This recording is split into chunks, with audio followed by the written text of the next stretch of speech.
దురభిమాన పాపములలో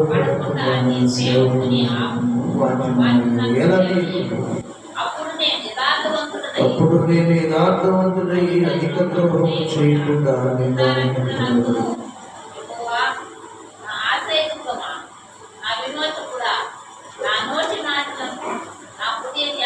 నా నోటి మాటలు నా హృదయ ధ్యానములు నీ దృష్టికి అంగీకారములుగా ఆమె చెప్పినందరూ చేతులెత్తి ఆమె దేవుని దృష్టికి నా నోటి మాటలు నా హృదయ ధ్యానము నీ దృష్టికి అంగీకారములుగా నీ మాటలు ఆయనకి అంగీకారంగా ఉండాలి, నీ ధ్యానము కూడా ఆయనకి అంగీకారంగా ఉండాలి.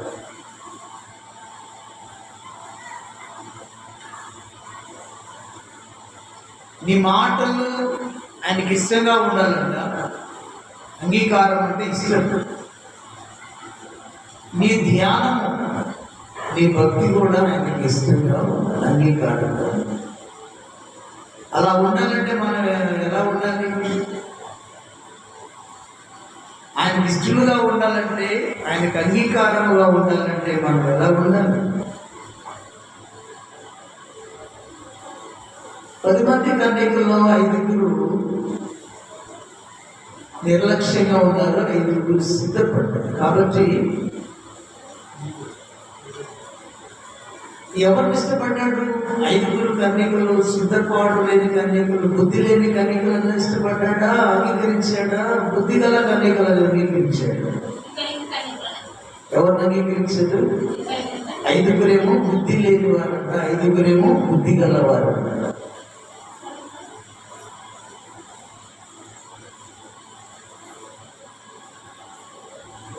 వీడు కన్యకులు అంటే దేవునికి ఇష్టమైన వారు. 10 మంది ఇష్టమే, కానీ ఈ 10 మందితో దేవుడు అన్నాడంట, నేను ఒక సమయంలో వస్తాను, మీతో కలిసి నేను విందును ఆరగిస్తాను, పెళ్లి విందు, మీరు సిద్ధంగా ఉండండి అని చెప్పాడు. స్తోత్రం. చెప్పినప్పుడు నేను వస్తాను కాబట్టి మీరు సిద్ధపడి ఉండండి అని చెప్పాడు. సిద్ధపాటు అంటే అక్కడ మనం మెన్షన్ చేస్తున్నాడు భక్తులు. చూద్దామా? మత్తయి సువార్త 25వ అధ్యాయం. మత్తయి సువార్త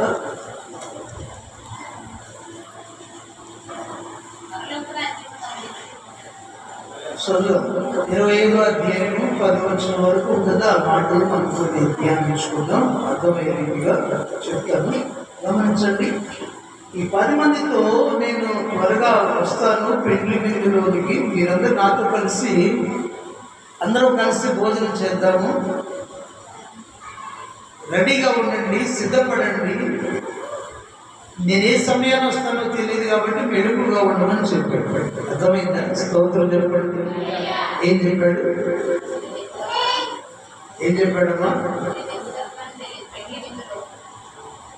నేను ఎప్పుడు వస్తానో తెలియదు కాబట్టి మీరందరూ మెలుగుగా ఉండండి, సిద్ధపడి ఉండండి అని చెప్పాడు. కాబట్టి వీళ్ళు ఏం చేయాలి? ఆయన ఎప్పుడు వస్తాడో, ఆయన వచ్చే సమయం కోసం ఎదురు చూస్తూ ఉండాలి, మెలుగుగా ఉండాలి. అలాగా మెలుగుగా ఉండకుండా కొంతమంది మెలుగుగా ఉన్నారు 5, కొంతమంది మెలుగుగా లేదు. మెలుగు అంటే సిద్ధపాటు అన్నమాట. యేసయ్యను ఈ పెళ్లి విందులోనికి వెళ్ళాలంటే, ఎదుర్కోవాలంటే ఏమేమి కావాలి?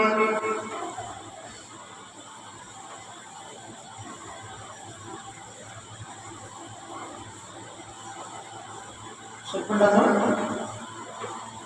2వ వచనం, 1వ వచనం. పరలోక రాజ్యాలు తమ దివిటీలు కట్టుకొని పెండ్లి కుమారుని ఎదుర్కొనుటకు బయలుదేరిన పరలోక రాజ్యం అంట పెండ్లి కుమారుని ఎదుర్కొనుటకు బయలుదేరిన 10 మంది కన్యకలను పోలి ఉంటారు. దేవుని రాజ్యం అంటే ఆ రాజ్యాన్ని చేరాలంటే ఈ 10 మంది కన్యకలను చూస్తే మీకు అర్థమవుతుందని వింటున్నారా?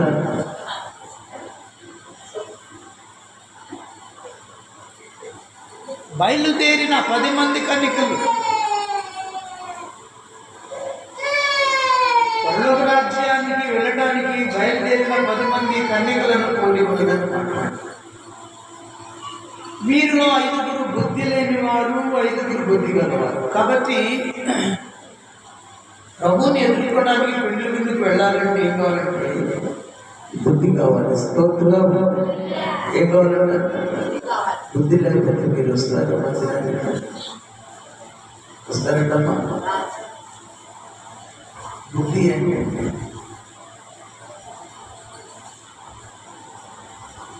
జ్ఞానం, మంచి బుద్ధి, మంచి మనస్సు, జ్ఞానం అని అర్థం. అన్నిటికీ అభివేశం బుద్ధి అని.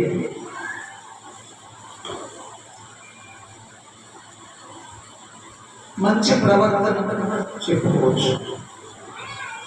కాబట్టి బుద్ధి ఉంది కాబట్టి దేవుని ఆలయానికి వచ్చావు. బుద్ధి లేకపోతే ఆలయానికి వస్తావా? అంటే జ్ఞానం ఉంటేనే ఆలయానికి వచ్చేవాడు. ఆదివారం ఆయన ఆరాధించాలి, ఆయన మందిరానికి వెళ్తే నాకు మేలు జరుగుతాయి, ఆయన ఆత్మతో నింపుతాడు, దేవుని మేలు చేసి నన్ను తృప్తిపరుస్తాడు అని నీకు జ్ఞానం ఉంది, బుద్ధి ఉంది కాబట్టి నీవు దేవుని ఆలయానికి వచ్చావు. కాబట్టి అలానే దేవుడిని ఎదుర్కొని పెళ్లి విందుకు వెళ్ళాలి అంటే బుద్ధి అవసరం. దేవుడి స్తోత్రం. పరలోక రాజ్యానికి చేరాలన్నా ఏం కావాలి? బుద్ధి కావాలి. అందుకే బుద్ధిమంతుడు మార్గాన్ని సిద్ధపరచుకుంటాడు. బుద్ధి లేని వాడు ఏ మార్గాన్ని సిద్ధపరచు. జ్ఞానం కలిగిన స్త్రీ ఏం చేస్తుంటే తన ఇంటిని ఇల్లు జ్ఞానవంతురాలు తన ఇల్లును కట్టుకోను 3 రాళ్ళు తన ఇంటిని పెరిగి వేసింది. దాని అర్థం ఏంటంటే జ్ఞానం ఉన్న బుద్ధి ఉంటే నువ్వు సిద్ధపడతావు, మందిరానికి వెళ్ళడానికి ముందుగానే ప్రిపేర్ అవుతావు. అప్పుడు నీవు దేవునికి అంగీకారం అవుతావు, నువ్వంటే దేవునికి ఇష్టం అవుతావు. ఎప్పుడో పోదామనుకుంటే బుద్ధి లేని కన్యకలాగా దేవుడి చేత తృణీకరించబడతావు. స్తోత్రం. కాబట్టి నీ భక్తి కూడా దేవునికి ఇష్టంగా ఉండాలి. దేవునికి ఇష్టంగా ఉండాలంటే నువ్వు బుద్ధి కలిగి ఉండాలి, జ్ఞానం కలిగి ఉండాలి. బుద్ధి జ్ఞానం ఉంటే సకాలానికి వస్తావని అర్థం. బుద్ధి జ్ఞానం లేకపోతే కంచర గాడిదలాగా ఉంటాడు. ఎలా ఉంటామంట? లేఖనాల్లో బుద్ధి జ్ఞానం లేని కంచర గాడిద వలనైనా ఉండకుండా జాగ్రత్త పడబడ. గుర్రములనైనా గుర్రాల కంటే బుద్ధి జ్ఞానం ఉండదంట, కంచర గాడిద కూడా ఉండదంట. అలా మీరు ఉండొద్దు. మీకు బుద్ధి జ్ఞానము ఉంటే దేవుని మందిరము దేవుని సన్నిధి కాబట్టి పెద్దల కన్నా మీరు సిద్ధపడి మందిరానికి వస్తారు అని అర్థం. దేవుని స్తోత్రం చెప్పండి. కాబట్టి యేసయ్యను ఎదుర్కోవడానికి ఆయన చెప్పాడు, నేను త్వరగా వస్తాను, పిల్లలారా మనందరం కలిసి భోజనం చేద్దాం, పెండ్లి విందు చేద్దాం. నాతో కలిసి మీరు భోజనం చేయాలంటే మీరు రెడీగా ఉండండి, మెలుగుగా ఉండండి. పరలోక రాజ్యానికి చేరాలంటే మీరు మెలుగుగా ఉండండి. దేవునికి స్తోత్రం. కాబట్టి ఆ మెలుగు ఏంటంటే బుద్ధి కావాలి. ఏం కావాలి చెప్పండి? ఏం కావాలి చెప్పండి? ఏం కావాలి? బుద్ధి. ఎవరిస్తారంట బుద్ధి? బుద్ధి జ్ఞానముల సర్వ సంపదలు ఎవరు ఇస్తారంట? ఫిలిప్పీలకు రాసిన పత్రిక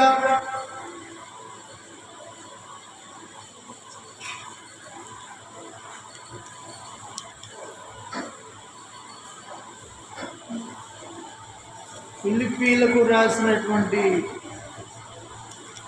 క్షమించాలి కొలసీలకు రాసిన పత్రిక 2వ అధ్యాయం అందించాలి.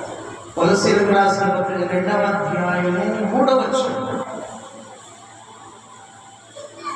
త్వరగా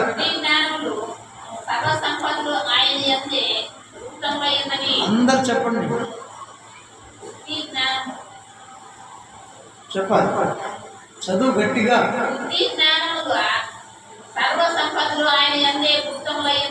బుద్ధి జ్ఞానముల సర్వ సంపదలు ఆయన యందే గుప్తములై ఉన్నవి. ఎవడైనా చక్కని మాటలు చెప్పి మిమ్మల్ని మోసపరచకున్నట్లు ఈ సంగతులు చెబుతున్నాను. దేవునికి మహిమ కలుగును గాక. చక్కని మాటల చేత మోసపరచకుండా జాగ్రత్తగా చూసుకోండి. కాబట్టి బుద్ధి జ్ఞానములు ఎవరి యొద్ద ఉంది అంటే, బుద్ధి జ్ఞానములు సర్వ సంపదలు ఆయన యందే గుప్తములై ఉన్నవి, దేవుని యందే ఉన్నవి. స్తోత్రం. చెప్పండి, నాతో చెప్పండి. బుద్ధి జ్ఞానముల ఎవరు తెలుసా? బుద్ధి జ్ఞానముల అందరు నోరు లేవా? ఇవచ్చారు కదా 2 గంటలు, 1 గంట చెప్పలే. అందరు నాతో నోరు తెరవండి. అందరు బుద్ధి జ్ఞానముల సర్వ సంపదలు ఆయన యందే గుప్తములై అంటే ఆయన బుద్ధి ఆయన యందే, బుద్ధి ఆయన యొద్దే ఉంది, జ్ఞానం ఆయన వద్ద ఉంది. సర్వ సంపదలు కూడా ఎవరి దగ్గర ఉన్నాయంట? చెప్పాలి, ఎవరి దగ్గర ఉన్నాయి? మూడు తెరవండి అమ్మా. ఎవరి యొద్ద ఉన్నాయి? ఆయన అంటే ఎవరైనా యేసయ్య. చెప్పాలి గట్టిగా, యేసయ్య వద్ద అన్నీ ఉన్నాయి. ఏమున్నాయి? బుద్ధి ఉంది, జ్ఞానం ఉంది, సర్వ సంపదలు మరి ఆయన సంపాదించుకోవాలి. బుద్ధి ఇచ్చేది ఆయనే, జ్ఞానం ఇచ్చేది ఆయనే, జ్ఞానాధారము ఆయనే, క్షేమాధారము ఆయనే, నీ నీతికి ఆధారం ఆయనే, పోషణాధారం ఆయనే, కృపాధారం ఆయనే. ఆయన యొద్దే అన్నీ ఉన్నాయి, జ్ఞాన సర్వ సంపదలు ఆయన యొక్క గుర్తున్నది. ఆయన తప్ప నీకు బుద్ధి ఇచ్చేవాడు ఎవరు? చదువుకుంటే వాళ్ళ దగ్గర నీ బలం, నీ ధనం, నీ బలము, నీ బలగము, నీకు ఉన్నటువంటి ఏది కూడా నీకు బుద్ధి జ్ఞానం ఇవ్వలేదు. బుద్ధి జ్ఞానం ఇచ్చేది ప్రభు అయిన యేసుక్రీస్తు వారి. దేవునికి స్తోత్రం. చెప్పండి హల్లెలూయా. కాబట్టి నీకు బుద్ధి రావాలంటే, ప్రభువుని ఎదుర్కోవాలంటే, ప్రభుతో భోజనం చేయడానికి నువ్వు వెళ్ళాలంటే, ఆయనతో కలిసి భోజనం చేయాలంటే, ఆయనతో కలిసి ఉండాలంటే, ఆయన రాజ్యంలో నువ్వు ఆనందించాలంటే, ప్రియులరా ఆయనను నీవు ఎదుర్కోవాలంటే నీకు కావాల్సిన మొట్టమొదటి గుణ లక్షణమే బుద్ధి. బుద్ధి ఉందా? యేసయ్య నమ్ముకుంటే కొంచెం బుద్ధి ఉన్నట్టే.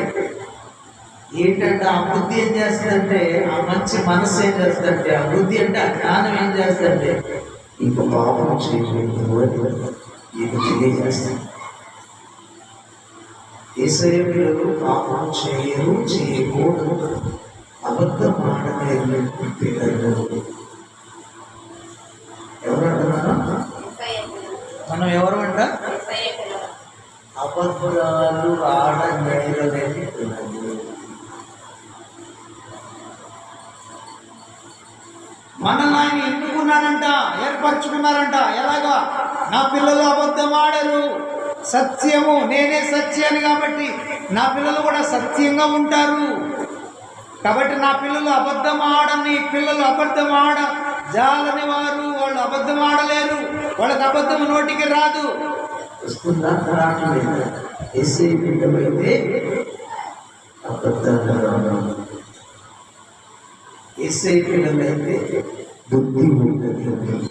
బుద్ధి ఉంటే పాపం చేయాలి. బుద్ధి జ్ఞానము లేని గాడిదలు వాటి ఇష్టానుసారంగా పోతాయి. కాబట్టి బుద్ధి ఉంది కాబట్టి యేసయ్యను నమ్ముకున్నావు కాబట్టి నీకు బుద్ధి జ్ఞానాన్ని ఇచ్చాడని అర్థం. కాబట్టి యేసయ్యను నమ్ముకున్నావు, రక్షణ పొందావు, మారు మనసు పొందావు, రక్షణ పొందావు అని అర్థం. ఇంకా నువ్వు లోకంలో ఉంటే ఎలా? మరి ఏం చేస్తాడు? నీ భక్తిని ఆయన అంగీకరిస్తాడా? నీ మాటలు అంగీకరిస్తాడా? నువ్వు వచ్చి ప్రార్థన చేసి, మాటలు అంటే ప్రార్థన అని అర్థం, మాటలు అంటే పాటలు అని అర్థం. మాటలు నోట్లో వచ్చి మాటలాగా వస్తున్నాయా, లేకపోతే ఏమన్నా రాగం వస్తుందా? మాటలేగా పాటలై, మాటే పాటై మన నుంచి ప్రభుని గణపరుస్తూ ఉంది. కాబట్టి నీ మాటలు అంటే ప్రార్థన, నువ్వు చేసే ప్రార్థన ఆయన అంగీకారం అవుతుందా? ఆయన ఇష్టపడుతున్నాడా? నీ భక్తి, నీ మాటలు,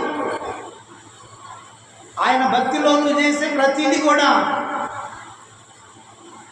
నీ ధ్యానం దేవుడి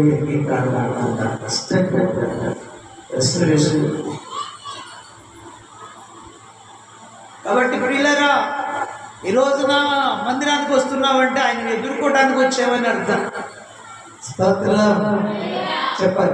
ఏంటంట?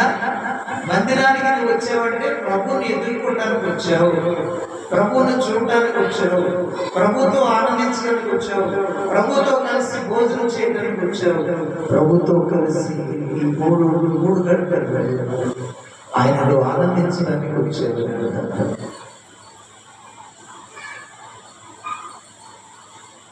దేవునికి మహిమ కలుగును గాక. చేతులు చెప్తారు ఆమేన్. కాబట్టి ప్రభువుని ఎదుర్కోవాలంటే, ప్రభుతో కలిసి భోజనం చేయాలంటే, ప్రభుతో సహవాసం చేయాలంటే, ప్రభు సన్నిధికి రావాలంటే నీకు బుద్ధి కావాలి. ఏం కావాలన్నా? బుద్ధి. సరే, ఉన్నాయి కాబట్టి మీరు వచ్చారు ఎదుర్కోవడానికి. అలానే ఈ 10 మంది కన్యకుల్లో కూడా 10 మంది వచ్చారు. కొంతమంది అంట 5 ఏం చేసి నిర్లక్ష్యంగా వచ్చారు. ఎలా వచ్చారమ్మా? మీ దగ్గర నిర్లక్ష్యంగా వచ్చారా, లక్ష్యంగా వచ్చారు? యేసయ్య లక్ష్యంగా వస్తేనా మీ చేతిలో బైబిల్, వాటి పుస్తకం, బుక్కు కలిగి వస్తారు. కొంతమంది పెళ్లి కుమారుడు వచ్చినట్టుగా, పెళ్లి వచ్చినట్టుగా అలా అడుగుపోతున్నారని అర్థం. మందిరానికి అంటే ఏముండాలి? యేసయ్యను ఎదుర్కోవడానికి పోవాలంటే నువ్వు వస్తా ఉంటావు ఇంటి దగ్గర నుంచి, మధ్యలో వాడు నిలబడతాడు, నల్లడు. ఎవడు? నల్లగా ఉంటాడు. ఎలా ఉంటాడు? వాడు వచ్చి నిలబడతాడు. అప్పుడు నీ చేతిలో ఖడ్గం ఉందనుకోండి, యేసయ్య ఉన్నాడు అని పక్కకి వెళ్ళిపోతాడు. అప్పుడు నువ్వు మందిరానికి రాగలుగుతావు. నీ దగ్గర ఏముండకుండా పెళ్ళికి పోయినట్టు ఇలా ఒప్పుకొని వచ్చావనుకోండి, వాడు మధ్యలో నిలబడతాడు. సాధారణంగా నిలబడి ఎప్పుడుకు రా నాయన అంటే మందిరానికి అంటాడు. గోపు పెట్టి నాకు పడతాడు. స్తోత్రం. కింద కనబడి ఒప్పో దెబ్బ జరిగింది. అందుకే దాదాపు స్తోత్రం. కాబట్టి ఆయన ఎదుర్కోవాలంటే, సాతానును జయించాలంటే నీ చేతులు మందిరానికి వస్తున్నప్పుడే సిద్ధపడి చక్కగా స్థలం స్నానం చేసి బయట ఆటల పుస్తకం, ఒక నోటు, ఒక పెన్సిల్ తీసుకొని దేవుని సన్నిధికి రావాలి. అది నిర్లక్ష్యం లేని స్థితి. అంటే లక్ష్యము, దేవుడు అంటే లక్ష్యం కలిగినటువంటి స్థితి అన్నమాట. ఈ 10 మందిలో 5 నిర్లక్ష్యంగా వచ్చాడట. కాబట్టి వాళ్ళని ఏమన్నాడు? బుద్ధి లేని వారు అని పేరు పెట్టాడు. నిర్లక్ష్యంగా వచ్చే వాళ్ళని ఏమంటారు? బుద్ధి లేని వారు అంటాడంట. బుద్ధి లేని వారికి దేవుని ప్రసన్నత దొరుకుతుంది, దేవుని ప్రత్యక్షత దొరుకుతుంది. మీ ఇష్టానుసారంగా మందిరానికి వచ్చిన అదే నిర్లక్ష్యం. స్తోత్రం. ఎప్పుడు పోతే ఏమైంది? 3 గంటలు కూర్చోబెడుతున్నారు పాస్టర్ గారు. అన్ని నిర్లక్ష్యం వచ్చేదే బుద్ధి లేనితనము. దేవుడికి స్తోత్రం. అర్థమైందా? నిర్లక్ష్యము, బుద్ధి లేనితనం. వాళ్ళకి దేవునితో కలిసి భోజనం చేసే అవకాశం దొరకదు. దేవునికి స్తోత్రం. వారికి దేవునితో కలిసి భోజనం చేసే అవకాశం దొరకదు. దేవునితో కలిసి భోజనం చేయమంటే పరలోక రాజ్యంలో చేరటం అని అర్థం. పరలోక రాజ్యము నిర్లక్ష్యంగా ఉండే వాళ్ళకి, బుద్ధి లేని వాళ్ళకి పరలోకము దొరకదు అని అర్థం. పరలోకములో ఉన్నటువంటి దేవుని కృప, మహదైశ్వర్యము దొరకదని అర్థం. కాబట్టి ప్రభువుని ఎదుర్కోవాలంటే మనకు బుద్ధి కావాలి, బుద్ధి కావాలి, బుద్ధి కావాలి. బుద్ధి ఎలాంటి బుద్ధి కావాలి? కొంతమంది వారంలో 4 నెలల్లో ఒకరోజు వస్తాయి. వాళ్ళకి బుద్ధి ఉన్నట్ట లేనట్ట, వచ్చే కాలం నాకు బల్లారాజు కావాలి, నువ్వు ఇవ్వాల్సిందే. నెలకు ఒకసారి, అది నెలకు ఒకసారి కూడా లేదు, 4 నెలలకు ఒకసారి వస్తారు. నాకు బల్లారాజు తీసుకో పోదుగా, పరలోకాన్ని పోతున్నాడు. అది సేవపరుస్తున్నది. కాబట్టి ఎలాంటి బుద్ధి, ఎలాంటి బుద్ధులు ఉన్నాయో ఒకసారి చూద్దామా? దేవుని ఎదుర్కోవాలంటే, దేవునితో కలిసి పెండ్లి విందులో భోజనం చేయాలంటే, పరలోక రాజ్యం చేరాలంటే, ఆయనతో ఆనందించాలంటే మనకి ఎలాంటి బుద్ధి కావాలి? ఆ బుద్ధి ఎవరిస్తారంటే యేసయ్య ఇస్తాడు. ఆయన దగ్గర బుద్ధి, జ్ఞానములు, సర్వసంపదలు ఉన్నాయి.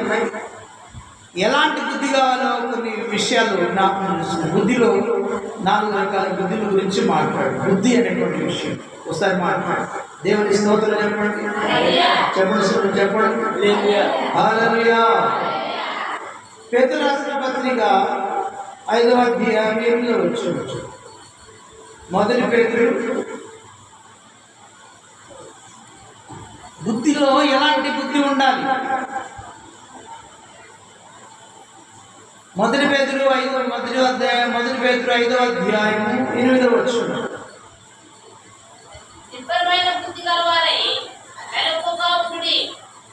ఇక్కడొక బుద్ధి, ఇదొక టైప్ ఆఫ్ బుద్ధి.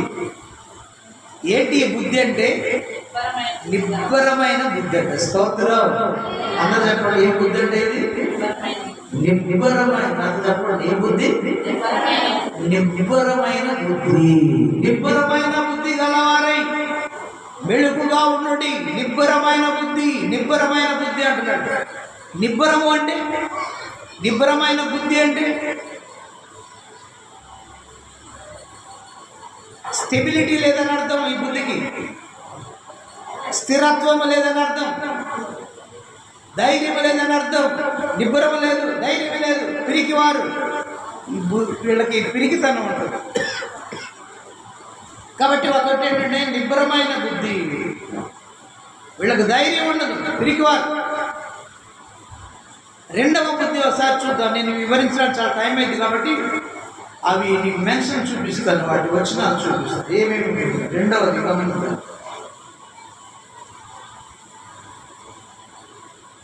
ఫిలిప్పీయుల రాసిన పత్రిక 1వ అధ్యాయం 17వ వచనం.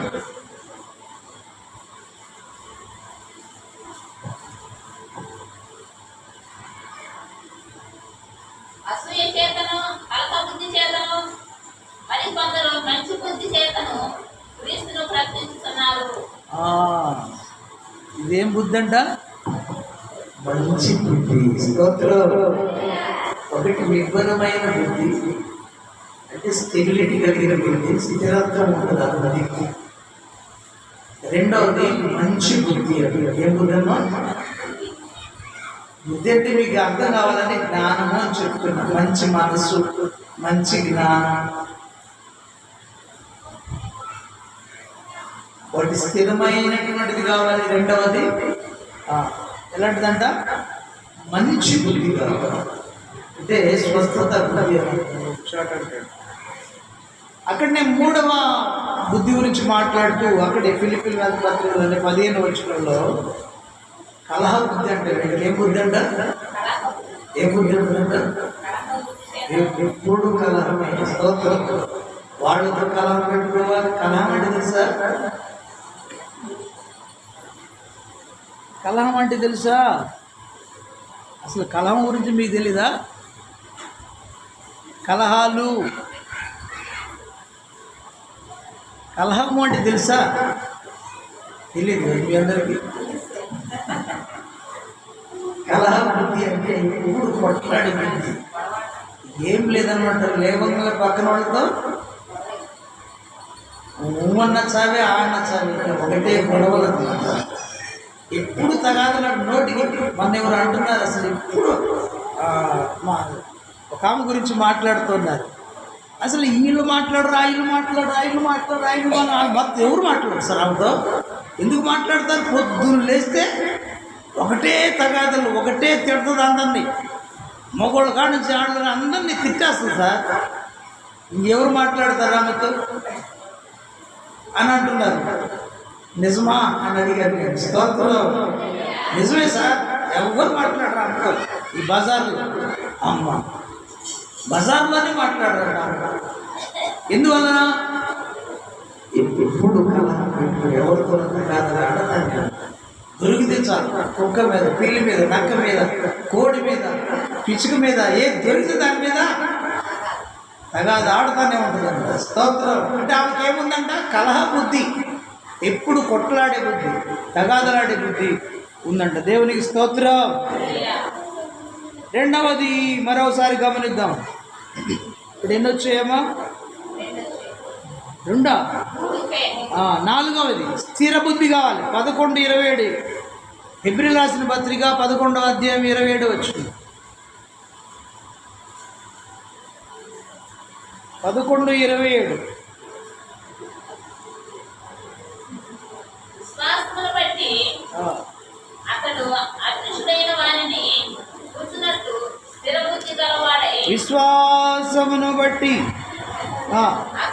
అదృశ్యుడైన వారిని చూచుచున్నట్టు, స్థిర బుద్ధి గలవాడై, విశ్వాసం బట్టి అదృశ్యుడైన వారిని చూచుచున్నట్టు స్థిర బుద్ధి గలవాడై రాజాగ్రహమునకు భయపడక ఐగుప్తును విడిచిపోయి. దేవునికి స్తోత్రం. ఇలాంటి బుద్ధి అంట. చదువుకున్న పిల్లలని చెప్పి సావండి. మీ టీచర్లు అడుగుతుంటే చెప్పరా ఎలాంటి బుద్ధి అంటే ఇది? ఎలాంటి బుద్ధి? నీకుండే స్థిరత్వం బుద్ధికి. జ్ఞానం, స్థిరమైన జ్ఞానం అంటే పాస్టర్ గారు రోడ్ల నుంచి రాగానే చదువుకున్న పిల్లలన్నా చెప్తారు. మీకంటే సండే స్కూల్ పిల్లలు దయ్యం. స్తోత్రం. కాబట్టి ఈ లోకంలో ఎలాంటి బుద్ధులు ఉన్నాయంటే, ఒకటి నిబ్బరమైన బుద్ధి కలిగి ఉండాలంటే వీళ్ళకి నిబ్బరం ఉండదు అన్నారు. రెండవది వాళ్ళ మంచి బుద్ధి ఉండదు అని అర్థం. కాబట్టి మంచి బుద్ధిని సంపాదించాలి. మూడవది కలహ బుద్ధి, ఎప్పుడు తగాదలాడే బుద్ధి వీళ్ళది. కాబట్టి ఆ బుద్ధిని మానుకోవాలని అర్థం. నాలుగవది గమనిస్తే స్థిర బుద్ధి, స్థిరమైన బుద్ధి అంటే స్థిరమైన మనసు అని అర్థం చేసుకో.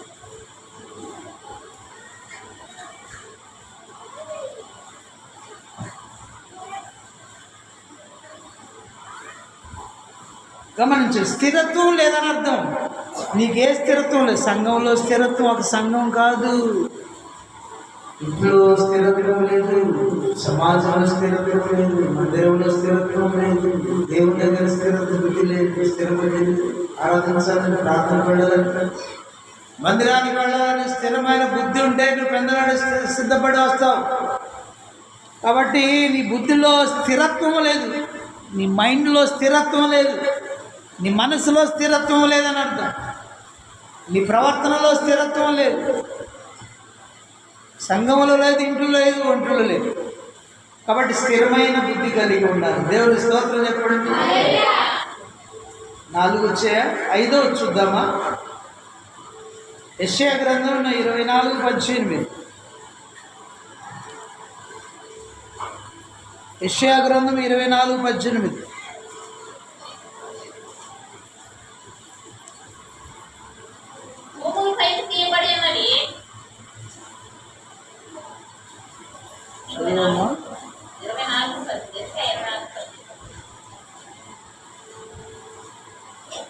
చదువు కాదా? ఇది కాదా? 24:18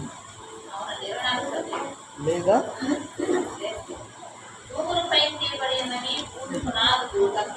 ఒక్క నిమిషం ఆగట్లేదు.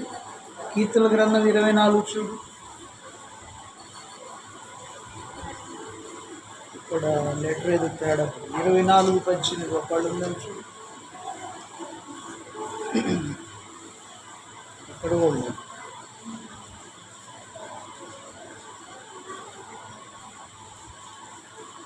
కీర్తన 24:18 లేదు, ఇది తేడా వచ్చింది.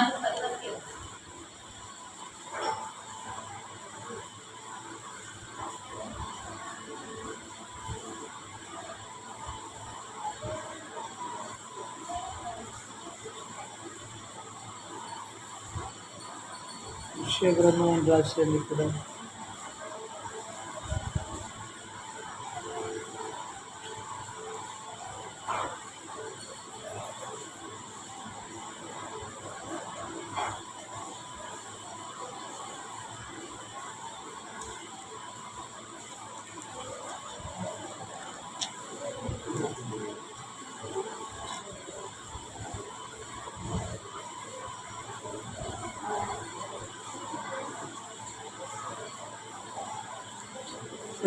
దానియేలు గ్రంథం 5వ అధ్యాయం 12వ వచనం చదువు. దానియేలు గ్రంథం 5వ అధ్యాయం 12వ వచనం. ఈ దానియేలు శ్రేష్టమైన బుద్ధి గలవాడై కలలు తెలియజేయుటకును, మర్మములు బయలుపరచుటకును, కఠినమైన ప్రశ్నలకు ఉత్తరమిచ్చుటకును జ్ఞానమును తెలివి గలవాడుగా కనబడెను. కనుక ఆ రాజు అతనికి బెల్షాజరు పేరు పెట్టెను. ఈ దానియేలు చదువు. చాలు 12వ వచనం ఒక్కటే. ఈ దానియేలు శ్రేష్టమైన బుద్ధి గలవాడై కలలు తెలియచేయుటకును, మర్మములు బయలుపరచుటకును, కఠినమైన ప్రశ్నలకు ఉత్తరమిచ్చుటకును జ్ఞానమును తెలివి గలవాడు కనబడేను. దేవుడికి మహిమకలుగును. ఇంకొక బుద్ధి మనం గమనిస్తే శ్రేష్టమైన ఎలాంటి ఉంటుందమ్మా?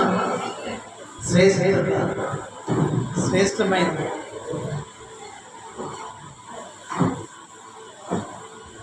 శ్రేష్టత అంటే విలువైంది అని.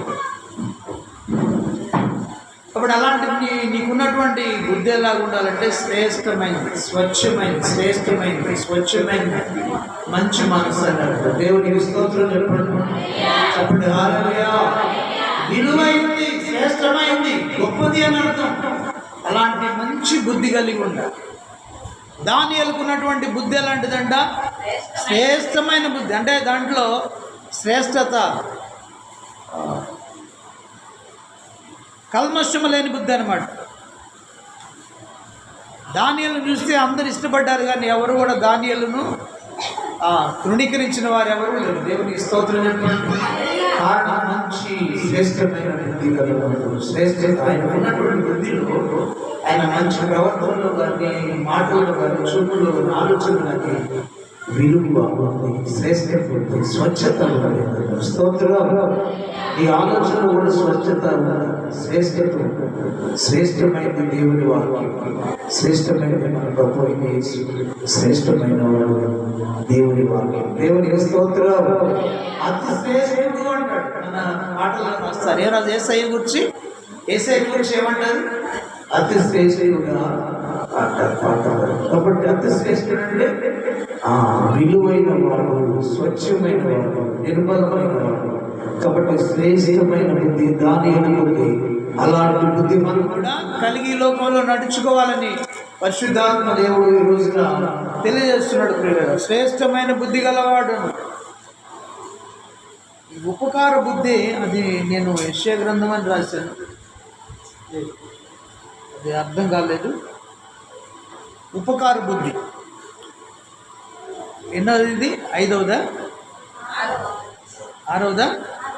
ఏంటంట ఈ బుద్ధి గురించి మాట్లాడుతూ పరిశుద్ధాత్మ బైబిల్ గ్రంథంలో మనిషి కట్ట ఉండాల్సింది ఉపకార బుద్ధి ఉండాలి. ఏముంటారన్నా?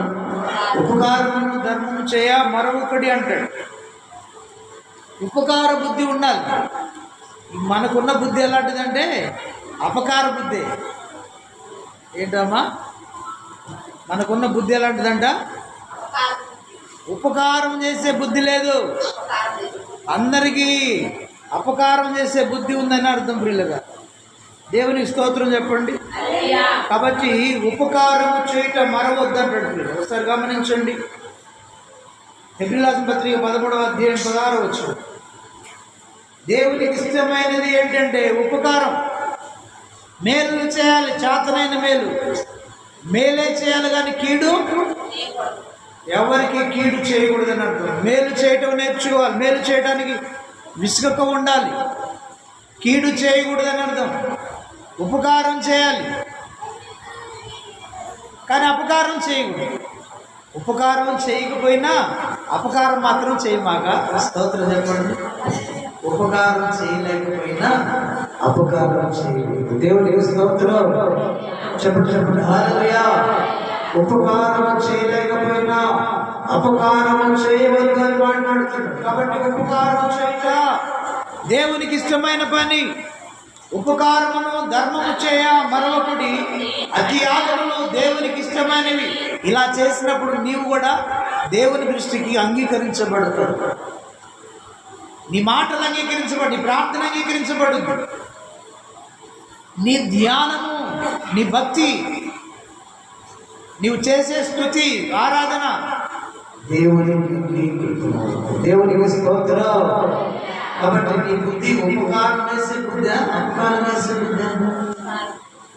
ప్రశ్న వేస్తూ ఉపకారం చేస్తున్నావా, అపకారం చేస్తున్నావా? ఒకటేసారి నేను పోయినవన్నీ చెప్తాను. ఉపకారమా అపకారమా చెప్పరేటమ్మా.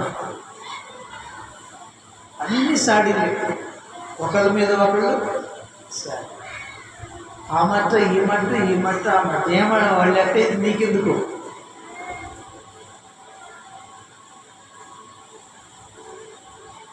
బతుకంతా అపకారం చేసే బతుకి మేలు చేసేది ఏమి లేదు. మేలు చేసుకుంటాను మళ్ళా అపకారం చేస్తాను. నీ బుద్ధంతా ఉపకారం చేసేది, అపకారం చేసేది. కాబట్టి నీ యాగము, నీ ధ్యానము దేవునికి ఇష్టం కాదు. జాగ్రత్త, మార్చుకుందాం. కాబట్టి ప్రియులారా, ఉపకారం చేసే బుద్ధి కలిగి ఉండాలి. దేవునికి స్తోత్రం. స్తోత్రం చెప్పండి. హల్లెలూయా.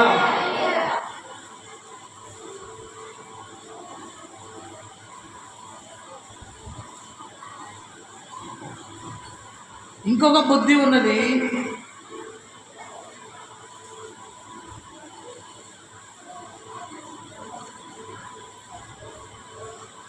ఇదంటే స్వస్థత బుద్ధి. అంటే నీ బుద్ధికి స్వస్థత ఉంటుంది, నీ మనసుకు స్వస్థత ఉంటుంది, నీ క్రియలకు స్వస్థత ఉంటుంది. బుద్ధి ఉన్నప్పుడు చక్కగా నడుస్తూ, జ్ఞానం ఉన్నప్పుడు ఎలా ఇల్లు పెట్టుకుంటావు. అలానే ఈక్వల్ అన్నమాట. బుద్ధి అయినా జ్ఞానమైన ఒకటి నన్ను.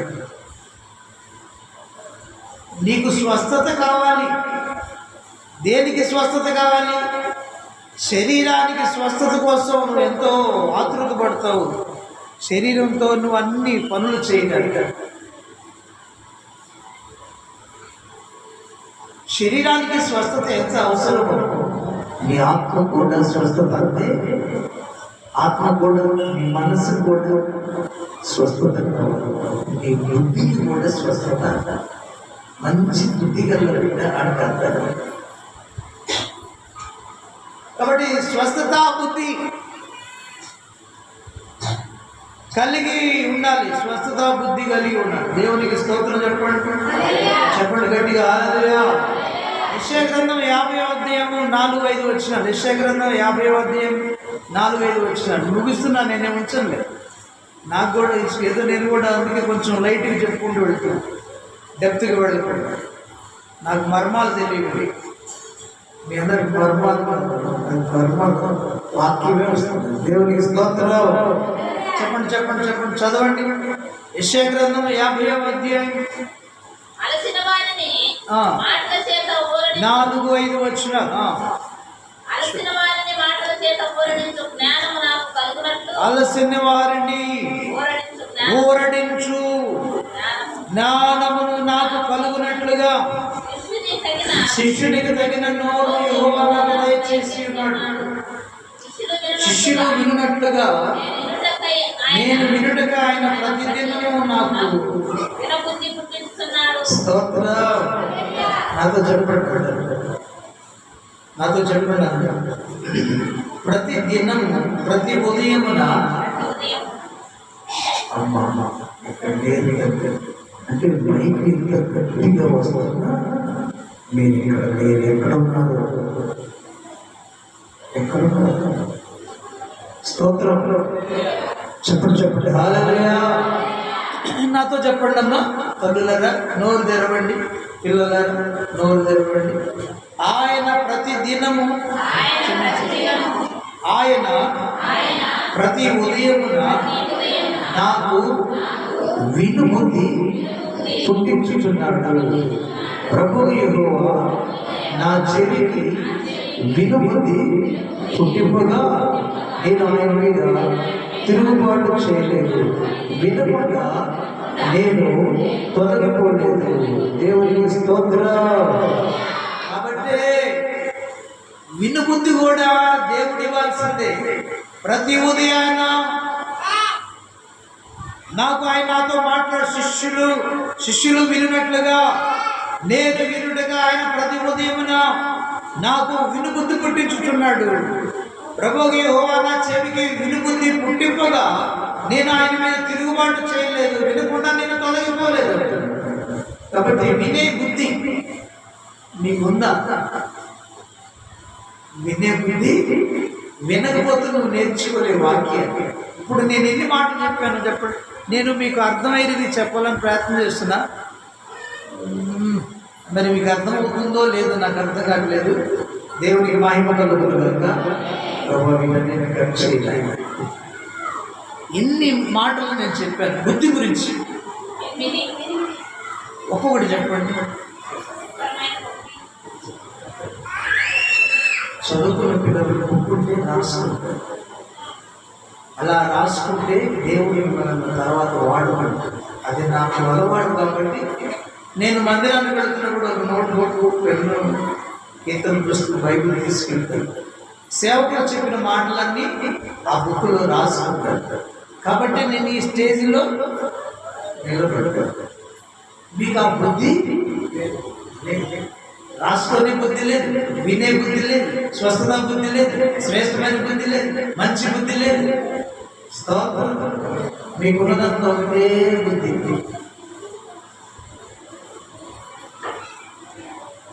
కాబట్టి ప్రియులరా దేవుడే మీరు వినండి. వింటే వస్తుందంట. రోమాపత్రిక, రోమీలకు రాసిన పత్రిక,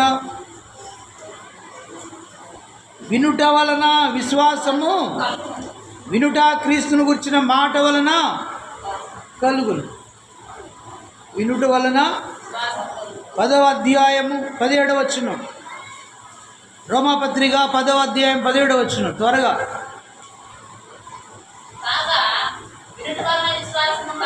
చెప్పాలి. వినుట వలన విశ్వాసము కలుగును, వినుట క్రీస్తును గుర్చిన మాట వలన కలుగును. యేసయ్యను గుర్చిన మాటలు మీరు వింటే మీ బ్రతుకులకు విశ్వాసం ఉంటుంది. కాబట్టి వినుబుద్ధి దేవుడు పుట్టిస్తున్నా మీరు వినలేకపోతున్నాడు. ఇంకా ప్రకటన గ్రంథంలో 7 సంఘాలకు ఆయన రాస్తూ చెవులు గలవాడు ఆత్మ, చెవి గలవాడు ఆత్మ సంఘములతో చెప్పుచున్న మాట. చెవి గలవాడు వినుడుగా అంటే మీరు వినట్లేదంటే దేర్ ఇస్ నో స్తోత్రం. ఉన్నాయా చెవులు? ఒకసారి చూసుకుంటూ చెవులు ఉన్నాయా? మరి యేసయ్య మాటలు జాగ్రత్తగా వినాలి. వినడం ద్వారా విశ్వాసం కలుగుతుంది. విశ్వాసం ద్వారా నీకు స్వస్థత బుద్ధి వస్తుంది, శ్రేష్టమైన బుద్ధి వస్తుంది. క్రీస్తు గురించి నువ్వు తెలుసుకోగలుగుతావు. ఆయన ఎలాంటి దేవుడో నువ్వు అర్థమవుద్ది. ఆయన యొక్క క్రమశిక్షణ ఏంటో నీకు అర్థమవుద్ది. తద్వారా నీవు ఇల్లు కట్టుకుంటావు. జ్ఞానవంతురాలవై బుద్ధి గలదానివై నీ ఇల్లును కట్టుకుంటావు. ఆ ఇంటిలో యేసయ్య వస్తాడు. నెమ్మది ఉంటుంది జీవితాన్ని. దేవుని స్తోత్రం. చెప్పండి చెప్పండి. నీ జీవితంలో వినుబుద్ధి ఆయన పుట్టిస్తాడు. మందిరానికి పంపించి నువ్వు దేవుని మాటలు వినాలి, నేర్చుకోవాలి. వినుడు వల్ల విశ్వాసం కలగాలి. విశ్వాసం ద్వారా అద్భుతాలు నీ జీవితంలో జరగాలి. విశ్వాసం లేకుండా దేవునికి ఇష్టడుగా ఉంటుంది. దేవునికి స్తోత్రం. విశ్వాసం లేకుండా దేవునికి ఇష్టడై ఉంటా అసాధ్యం. కాబట్టి నిన్ను నీ ఆరాధనని అంగీకరించాలంటే, దేవునికి ఇష్టడుగా ఉండాలంటే విశ్వాసం కలిగి ఉండాలి. దేవునికి స్తోత్రం చెప్పండి, చెప్పాలి. హల్లెలూయా. 11వ అధ్యాయం హెబ్రీయులకు రాసిన పత్రిక 11వ అధ్యాయం 6వ వచనం. విశ్వాసం లేకుండా దేవునికి ఇష్టడై ఉండ అసాధ్యము. దేవుని యొద్దకు వచ్చేవాడు ఆయన ఉన్నాడు, నీవు తను ఎదుగు వారి ఫలము దయచేవాడు నీవు నమ్మవలెను కదా. దేవునికి స్తోత్రం. చెప్పండి హల్లెలూయా. చెప్పండి హల్లెలూయా.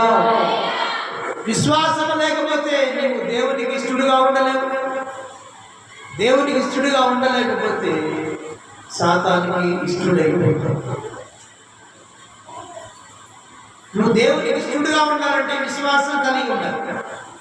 నీకు విశ్వాసం కావాలంటే క్రీస్తుని గురించిన మాటలు, ఉపదేశాలు, దేవుని గ్రంథంలోని మాటలు దైవ సేవకులు చెప్తున్నప్పుడు శ్రద్ధగా విని వాటిని మధ్యలో ఉంచుకోవాలి. యేసయ్యా నీతో మాట్లాడుతున్నప్పుడు నాకు విను బుద్ధి నీవు ప్రభు అని అడగాలి. దేవుని మాటలు వినే బుద్ధి నీకు ఇస్తాడు. వినగలిగిన చెవులను కలుగు చేస్తాడు. వినట్లేదు అంటే మనము చెవిటి వారు. దేవునికి స్తోత్రం. చెవిటి వాడు ఎంత శంఖం ఉందినా ఎక్కడ చెవిటి వారి మందు ఏమి మారట్లేదని అర్థం. వినటం లేదంటే నువ్వు మారలేదని అర్థం. మార్పు రావట్లేదు కాబట్టి నువ్వు సరిగా వినలేకపోతున్నావు అని అర్థం ప్రియులురా. కాబట్టి నీ ఆరాధన దేవునికి అంగీకృతం కాదు. నీ పాటలు ఆయనకి అంగీకృతము కాదు, అంగీకారమైనవి కాదు. నీ మాటలు ఆయనకి అంగీకారమైనవి కావు. అంగీకారముగా ఉండాలంటే కదా దేవుడు నీకు వినిపించినప్పుడు శ్రద్ధగా దేవుని మాటలు విశ్వాసం వస్తుంది. విశ్వాసం ద్వారా నువ్వు దేవుని ఇష్టడై ఉంటావు. దేవుని ఇష్టడుగా ఉండడం వల్ల ప్రభుత్వం ఆనందిస్తాడు. ప్రభుతో కూడా నువ్వు పెండ్లి విందులో పాల్గొని సంతోషంగా నువ్వు భోజనం చేయగలుగుతావు, ప్రభు రాజ్యంలో ఉండగలుగుతావు. కాబట్టి ప్రియులారా, ప్రభువుని ఎదుర్కోవడానికి వెళ్ళాలి అంటే నీకు కావాల్సింది శ్రేష్టమైన బుద్ధి కావాలి. 10 మంది కన్యకలలో 5గురికి బుద్ధి లేదంట, 5గురికి మాత్రమే బుద్ధి ఉందంట. బుద్ధి కలిగిన వారు ఏం చేశారమ్మా? ఏం చేశారు? ఎలాగ సిద్ధపడ్డారు? 25కి వెళ్ళండి.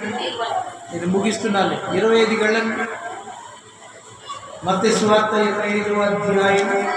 ఎలా సిద్ధపడ్డారో మనం కూడా అలా సిద్ధపడాలని దేవుని లేఖనాలు సెలవిస్తుంది. దేవుని స్తోత్రం చెప్పండి, హల్లెలూయా. చెప్తాం 3వ వచనం. బుద్ధి లేని వారు దివిటీలు పట్టుకొని తమతో కూడా నూనె తీసుకొని పోలేదు. బుద్ధి గలవారు తమ దివిటీలతో కూడా సిద్ధులు నూనె తీసుకొని పోయి పెండ్లి కుమారుడు ఆలస్యం చేయగా ఒక మాట చూడు. ప్రభువుని ఎదుర్కోవడానికి వెళ్ళడానికి ఒకటి బుద్ధి కావాలి, రెండవది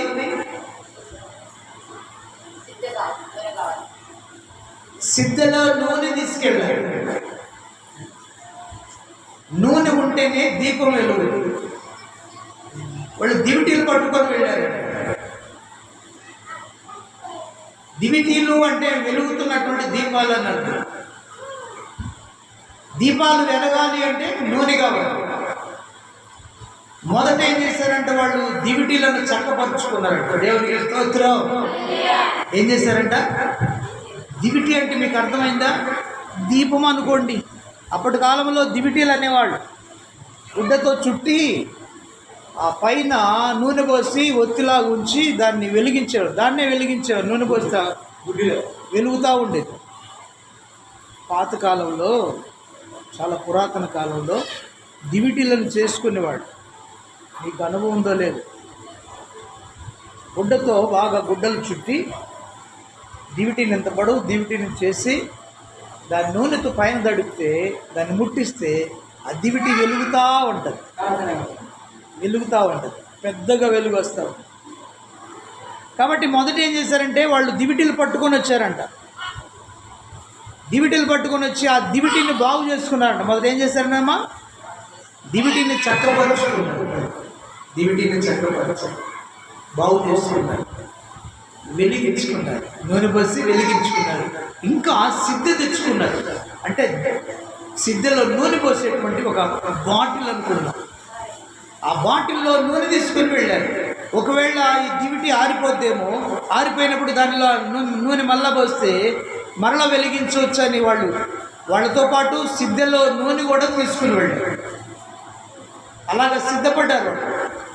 బుద్ధి లేని వారేమో దివిటీలు తీసుకెళ్లారు, కొంచెం మాత్రమే వాళ్ళకున్నటువంటి నూనె తీసుకెళ్లారు, కొంచెం మాత్రం వెలుగుతున్నాయి అంతే. వాళ్ళు సిద్ధ తీసుకోవాలి, సిద్ధతో పాటు నూనె తీసుకెళ్ళలేదు, కొంచెం తీసుకెళ్లారు.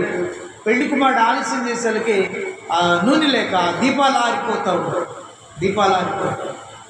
మధ్యరాత్రిలో కేక వినపడినాడు. కాబట్టి ప్రియులారా, ఇక్కడ ఎలా సిద్ధపడ్డారు వాళ్ళంటే దివిటీలను చక్కపరుచుకున్నారు, సిద్ధలో నూనె తీసుకెళ్ళారు. ఒకటి బుద్ధి గలవారుగా ఉన్నారు, బుద్ధి తెచ్చుకున్నారు. బుద్ధి వచ్చింది కాబట్టి, బుద్ధి ఉన్నది కాబట్టి ఆయన చెప్పిన మాట విన్నారు, యేసయ్య మాట. ఇదిగో పెళ్ళికి నేను వస్తున్నాను, నన్ను ఎదుర్కొన్న రండి అనే మాట విన్నారు. అర్థమైందా? బుద్ధి ఉన్నది కాబట్టి వాళ్ళు ఏంట ఆయన మాట విన్నారు. ఏ మాట? నేను వస్తున్నాను, నన్ను ఎదుర్కొన్న రండి, మన అందరం కలిసి భోజనం చేద్దామని చెప్పాడు యేసయ్య. పెండ్లి విందులో భోజనం చేద్దాం అన్నాడు. నేను భోజనం అంటే ముందే ఉండి తగిలిస్తాను. ఈ భోజనం ఇక్కడ భోజనం అంటే చాలు, అవునా కాదు?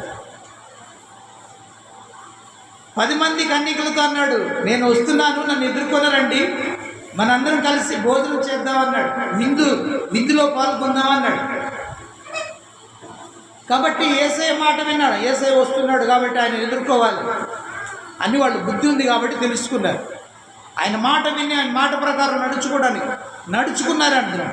వెంటనే ఏం చేశారంట? దివిటీలను చక్కపరుచుకున్నారంట, దీపాన్ని వెలిగించుకున్నారంట, వెలుగుడానికి కావలసిన నూనెను సంపాదించుకున్నారు, నూనెను కూడా తీసుకొని ఇచ్చారు. అలాగ సిద్ధపడి ప్రభువుని ఎదుర్కోవడానికి సిద్ధంగా ఉన్నారు.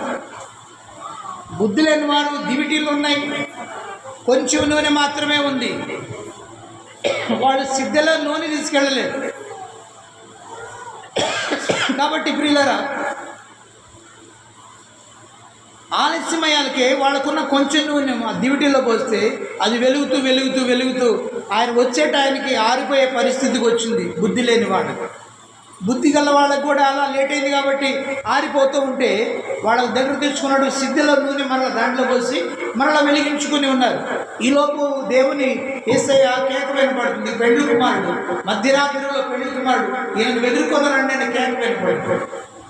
వెంటనే లేచారు, నిద్ర మేలుకున్నారు. బుద్ధి లేని వారేమో దీపాలు వెలిగిస్తుంటే ఆరిపోతామనే దివిటీలు, బుద్ధి గల వాళ్ళేమో నూనె పోసుకొని దీపాన్ని మరలా వెలిగించుకున్నారు, సిద్ధపడి పడ్డారు. ఈలోపు బుద్ధి లేని వారు వచ్చాయా, వాళ్ళతో అంటున్న బుద్ధి గల వాళ్ళతో, మా దీపాలు ఆరిపోతున్నాయి, మాకు కొంచెం నూనె ఇవ్వరా అని అడిగారు. వాళ్ళు అన్నారు కదా, మీకు మాకు చాలదేమో, మీరు వెళ్ళి ఆ టైంలో షావుకార్ దగ్గర వెళ్ళి కొట్టుకు వెళ్ళి కొనుక్కోమని చెప్పేసి అన్నప్పుడు వీళ్ళు ఆ టైంలో కొనుక్కోవటానికి వెళ్ళారు. స్తోత్రం. వచ్చే టైం అయింది, ఆయన కేక వినపడింది. రెడీగా ఉండాల్సిన టైంలో ట్రైన్ వస్తుంది, ట్రైన్ వచ్చేసిందని ప్లాట్ఫామ్ మీద వాళ్ళు అనౌన్స్ చేశారు. ఈ టైంలో మనం వెళ్ళిపోతే ఏదైనా తీసుకొచ్చుకోవడానికి ట్రైన్ వెళ్ళిపోతుంది, అవునా కాదమ్మా? ఇప్పుడు మీరు రైల్వే స్టేషన్లో ప్రయాణం రెడీగా ఉన్నారు, మార్చర్లో ట్రైన్ వచ్చింది, బయలుదేరుతున్న మూమెంట్లో అతను అనౌన్స్ చేశాడు, ట్రైన్ టైం అయింది, బయలుదేరే టైం అయిందని. ఆ సమయంలో మీరు ఏదైనా తీసుకోవడానికి వెళ్ళారనుకోండి, ట్రైన్ ఉంటుందా నీకోసం? ట్రైన్ వెళ్ళిపోదు. అలానే ఈయన రెడీగా వచ్చాడు, కేక వినపడింది, నేను వస్తున్నాను ఎదుర్కొని రండి అని కేక వినపడింది. దీపాలు వాళ్ళు వెలిగించుకున్న టైంలో నూనె అయిపోయింది కాబట్టి ఆ సమయంలో నూనె కొనుక్కోవడానికి వెళ్ళారు. వీళ్ళు వెళ్ళారు, ఆయన వచ్చాడు, సిద్ధపడిన 5గురితో గదిలోకి వెళ్ళిపోయాడు. దేవునికి స్తోత్రం. చెప్పండి హల్లెలూయా. అప్పుడు షావుకార్ దగ్గరికి వెళ్ళి నూనె కొనుక్కొని ఆ టైంలో వచ్చి దివిటి వెలిగించుకొని అప్పుడు డోర్ కొడుతున్నారయ్యా, మాకు దొరుకుతుంది. స్తోత్రం. ఏమంటున్నారు? మాకు దొరుకుతుంది ప్రభు అంటే ఆయన అన్నాడు, మీరెవరో నేను. స్తోత్రం. మీరెవరో నేను చదవండి. మీరెవరో చదువుదామా? అయ్యా మాకు తలుపు తీయడని 10వ వచనం. అడుగగా 10వ వచనం. వారు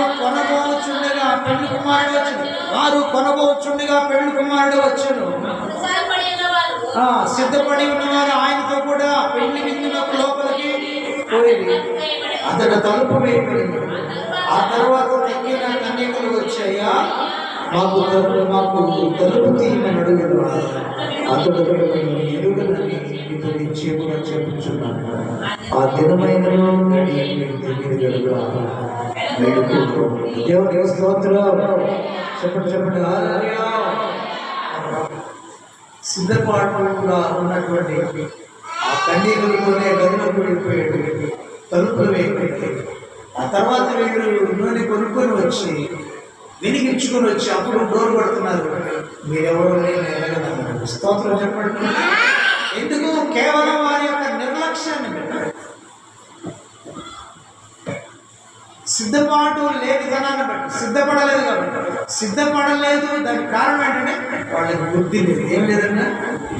బుద్ధిలో స్వస్థత లేదు, బుద్ధికి శ్రేష్టత లేదు, బుద్ధి వినుబుద్ధి లేదు. వాళ్ళు చెప్పినప్పుడు వినలా, ఉపకారం చేసే బుద్ధి అసలుకే లేదు. కలహ బుద్ధి, అలాంటి బుద్ధి ఉంది వాళ్ళకి. బుద్ధి లేదని అర్థం. బుద్ధి లేదు కాబట్టి వాళ్ళని బుద్ధి లేని కన్యకలని పేరు పెట్టాడు కృష్ణుడు. బుద్ధి ఉండేవారు ఆయన మాట వినినప్పుడు సిద్ధపడేవాడు. అప్పుడు ఎన్నో సంపాదించుకునేవాడు, మెలుపుగా ఉండేవాడు. బుద్ధి లేదు కాబట్టి వాళ్ళు దేవునితో కలిసి విందులో పాల్గొనలేకపోయాడు. బుద్ధి లేకపోతే మనం కూడా ప్రభుత్వానికి వెళ్ళవచ్చు. ఈ బుద్ధిలో కూడా స్వస్థత బుద్ధి ఉండాలి, శ్రేష్టమైన బుద్ధి ఉండాలి. ఈ బుద్ధిలో నిపుణమైన బుద్ధి ఉండాలి, మిడుమిడుగా ఉండే బుద్ధి ఉండాలి. దేవునికి స్తోత్రం. అలా ఉన్నప్పుడు బుద్ధి ఉంటే ఆయన మాట వింటారు. ఆయన మాట వింటే ఆయన చెప్పినట్లుగా సిద్ధపడతావు. ఆయన నువ్వు సిద్ధపడితే ప్రభుతో పాటు పెండ్లి విందుకు వెళతావు. పెండ్లి విందులో ఆయనతో కూడా ఆనందిస్తావు. నీకు బుద్ధి ఉంటే నువ్వు ఈ లోకంలో ఆయన మాట వింటావు, ఆయన మాట ప్రకారం జీవిస్తావు. ఆ మాట ప్రకారం జీవించినప్పుడు ప్రభుని కలుసుకోగలుగుతావు, ప్రభు రాజ్యానికి చేరగలుగుతావు, ప్రభుతో ఆనందించగలుగుతావు. దేవుడి మాటలు మన ఇంటిలో దీవించగాక.